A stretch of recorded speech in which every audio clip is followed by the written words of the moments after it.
walk us through designing and implementing a new feature in the system? Let's say someone has an idea, hey, it would be really nice to have this and this feature, or you receive some feedback from customers. What's the process? How do you develop it? That's very interesting to come from you because you've done that yourself. But yeah, so how the whole thing works. So in the beginning, it all started with a customer coming to us and saying, "Hey guys, you have great product. It saves so much time, but it's missing this." And we say, "Okay, tell me more about this.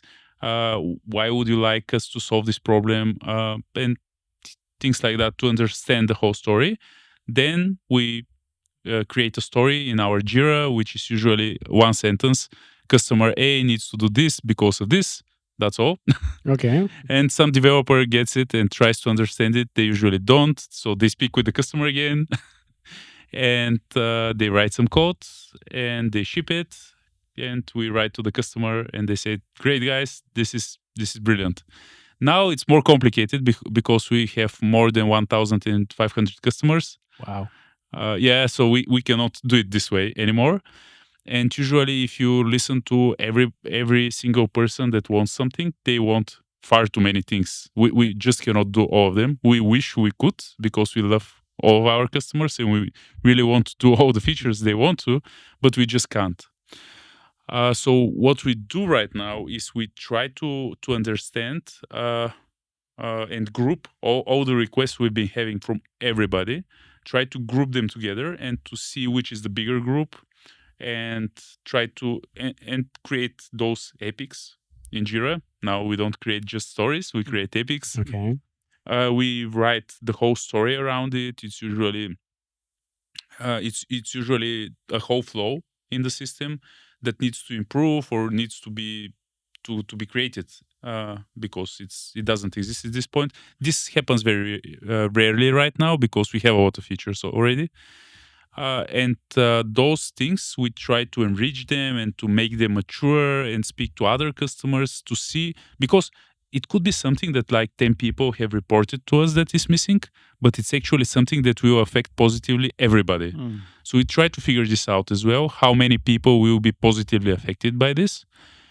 And with this thing, it matures over time. We try to prioritize them and try to create at least several of those every quarter.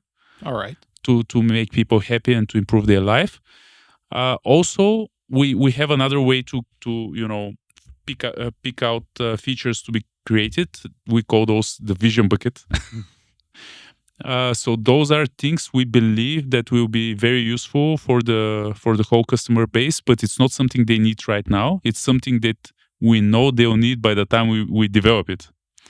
So those are things we see and we believe they don't see yet. Of course, we try not to do too many of those because those are long shots usually.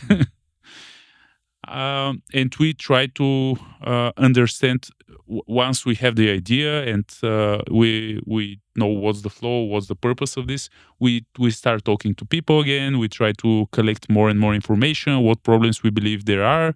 We try to validate those to see if they are real or we imagine them, how big of a problems they are. It's like when starting a company. You believe there is a problem, but you're not sure, so you have to validate this. Yep. So this is this have more validation work because it didn't came from customers. So once we figure out what we have to do, because I can speak about this a lot, but it's more on the product side, and I'm aware we're more of a engineering kind of podcast and not a product podcast, even though all engineers are a little bit of product people as well. So we try to cover both sides. So no no worries. Okay, so it's good. I hope it's interesting for all the people listening.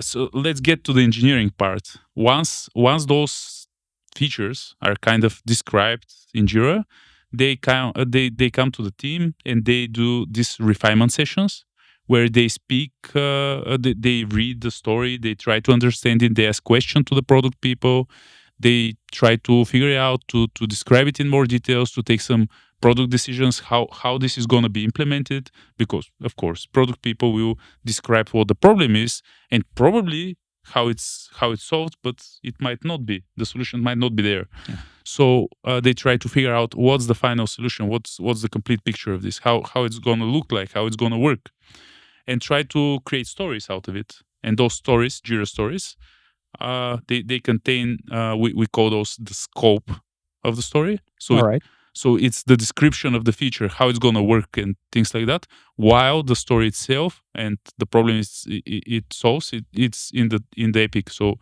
you can always go to the epic and understand the context of what you're building right now. So the engineers are taking the epics, refining them, and turning them into stories with the product managers. With the product managers, but still stories include a higher level description of what we're trying to achieve, and not some specific low level implementation details.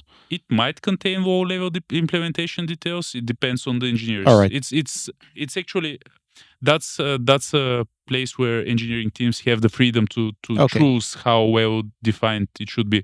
Because if you think about it, the refinement session is definition by committee. So you have a committee and you make the definition. So they may decide to do it together, or they may decide to leave it to the person implementing the story, working with the product manager.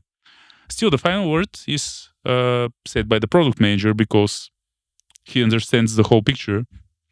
But the engineer working on the task might have the freedom to take their own decisions and work with the product manager to see if they're good enough or not, or they can decide it together as a team.